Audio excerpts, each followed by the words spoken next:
thank you. Thank you for inviting me to this event. It's my pleasure to be here. I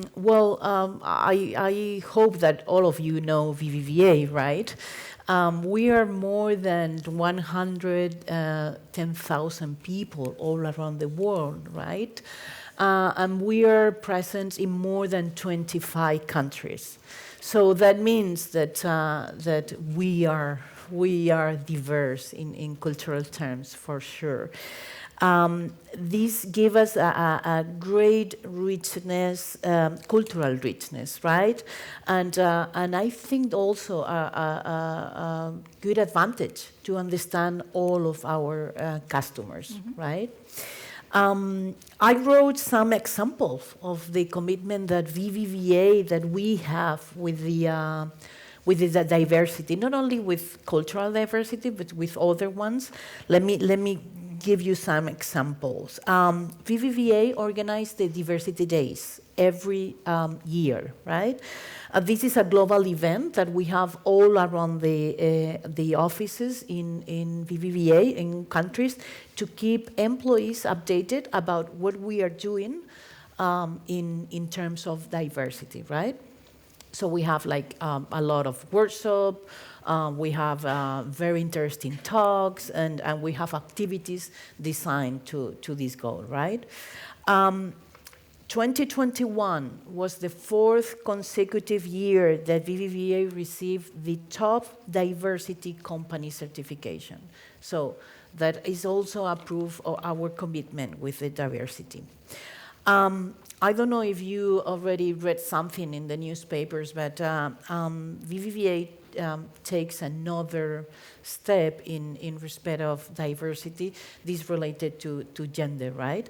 And the target that we are going to try to achieve in 2024 is having a 35% of its management positions to be held by women. To give you some, some races now, now at the end of 2021, this percentage was 31.4%. So we would like to achieve this 35%. That's quite high, isn't it? It is. It's a challenge, but yeah. I mean, we have to. One of our values and our is to think big, right? Mm-hmm. So why not? I mean, let's think big and try to get this percentage. Also, in October 2020, BBVA and the organization Inspiring Girls announced a global collaboration agreement to promote equality among girls and young people with a focus of female role models. And more in my expertise, as Karen said, I am the discipline leader in global mobility of the group. So we do have a global mobility policy, and one of the things that we have in our global mobility policy is some guiding principles, right? So one of them is quality and diversity. I mean, we promote equal opportunities to move people and to develop people. Doesn't matter the gender, the age, or the nationality in this case. We are very committed with the diversity in general, also cultural, and we do have a discipline only focus on diversity. We have a discipline on global mobility, which is the one that I work with. There is a talent management discipline. There is a learner discipline as well, but we also have a diversity discipline. And in this case, they take care of having everybody in this trip that we take in BBVA, right?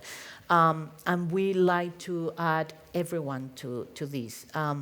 Ethnic and cultural diversities, different capabilities, intergenerational people, social, cultural diversity. So I will say that we are very committed with diversity, which is a goal that we work every day, right? So you have like a multi-level approach and multi-discipline approach to promoting diversity, which could be cultural diversity, could be gender diversity, etc. What do you feel are the sort of what do you see are the opportunities and benefits of that diversity and cultural diversity within the organisation? How does that play out? Well, I mean, for me, diverse teams means that you have a very much more creative teams, that you get to much better solutions in most cases, and that you can be very much more effective, right, in getting or in detecting what our customers need and where the solutions can have, right? I work in talent and culture, right? So my customer, my client is all the employees from BBVA, right? So we think that this is a very, very good lever for attractive and retaining talent. I mean, all companies have this problem, right? And not only young talent, but also in senior talent, which is also very, very difficult to get, right? So this is a very good lever for attracting and retaining this talent, right? This is why what I was telling you that BBVA is a very multicultural group, and one of the things that we think it could be a benefit is also this diversity, right? And for doing that, what we do from Global Mobility is to try to get or to offer intercultural training programs, right? Great. What we do that, I mean, we do it for the long-term and medium-term assignments. We do it for also permanent transfer that we also have in our policy, and also for the talent development, right? So the goal here is to get a quick integration of these people, of our employees, and his or her family, of course. Don't forget, never the families, which are really, really important, reducing the potential stress that they can have with the cultural shock. You were telling about that. I mean, when you go to another country, the rules are different, the values are different, the professional and personal rules change completely. So giving these intercultural training programs to our clients, to our employees, provides them with a very good advantage to take these benefits that you were telling me about, right? Let me give you also another example, the international development programs that we have now. Okay, as we told you, I mean, we have to take advantage of this diversity, right? And how can we do it? So we have some international development programs, short-term assignment for all employees, and we try to be very diverse when we select these people, right? And they can spend like 2-3 months at most living in another country, going to another entity of BBVA Group, sharing all the knowledge that we have, sharing best practices, knowing different cultures, right? So I think this is also a good way of promoting diversity. Definitely. And actually we can talk about the specific case of Barcelona here, because since I arrived here, when I arrived, the international community was only 14% of the population, and now it's what, 27, 28? Oh, 22. Okay, so it's really exploded. And, you know, initiatives like Welcome Talent from the Barcelona Ayuntamiento really help people to feel like they're not that fish out of water. You know, like when you come to somewhere new, you want to meet like-minded people. You want to maybe meet people that are in the same circumstance as you. So in-house, when you know, introduce people to different cultures within the group, it's like within the family, you're giving them so much power in that sense for them to sort of work it out. So Mark, could you share some of these real-life experiences of the challenges of cross-cultural communication in the virtual context? Because you mentioned you're dealing with lots of different countries all the time across cultures. Yeah. And actually, before the pandemic, I was very used to have virtual meetings, right? Because I work with people from Latam, from Mexico, from Argentina, from Peru, but also from Hong Kong, but also from Europe. So, I mean, we would like to do presence meetings, right? Because they are much more fun, but we cannot afford these. So before the pandemic, I was very used to it, right?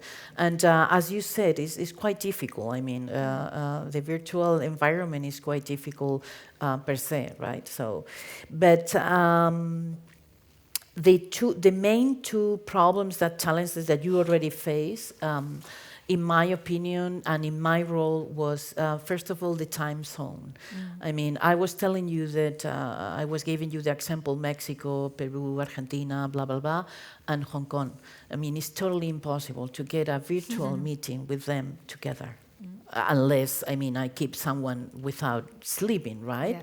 So sometimes I have to duplicate the meetings that I have with Hong Kong, because and try to keep them in, but in a different way, right?